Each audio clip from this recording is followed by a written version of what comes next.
growing, changing, and the human life cycle. Understanding how we grow up means looking at how we change from tiny babies in our mother's tummies to fully fledged adults. There are many stages in our development, each with important milestones that help us reach our potential and grow into mature and responsible adults.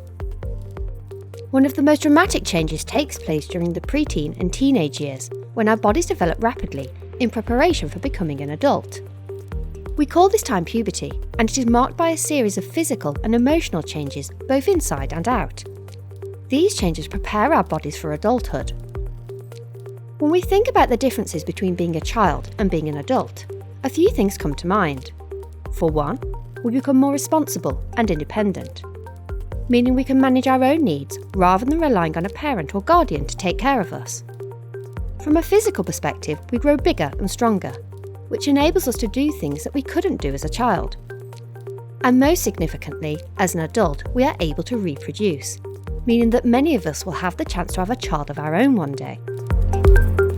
For most girls, there will come a transition point where our bodies change from not being able to reproduce to technically being able to carry a child, even though we may not be ready in any other sense. This moment takes place at the point when a girl starts her period. A period happens so that one day, when a girl grows up, her body will be ready if she chooses to have a baby. Each month, an egg is released from one of the ovaries, and the lining of the womb starts to get thicker. This lining provides a safe and nourishing home for a baby to grow in. If the egg that was released meets a man's sperm, there is a chance that the egg could start to grow into a baby. When this happens, we say that the egg has been fertilised. Once the fertilised egg reaches the womb, it burrows into the thick womb lining and a pregnancy begins. However, if the egg is not fertilised, the womb lining is released from the body through the vagina, and we call this a period. Periods usually last between 2 and 7 days, but the most common time frame is around 5 days.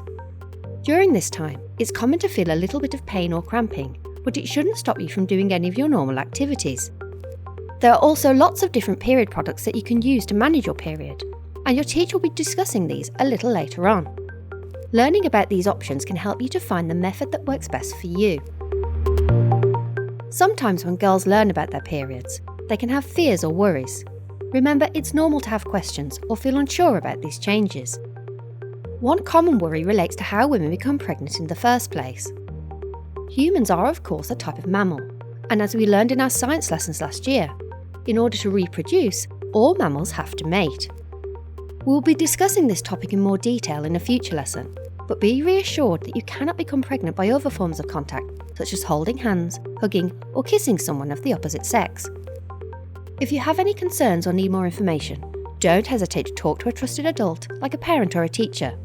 You're not alone, and it's okay to seek help and support along the way.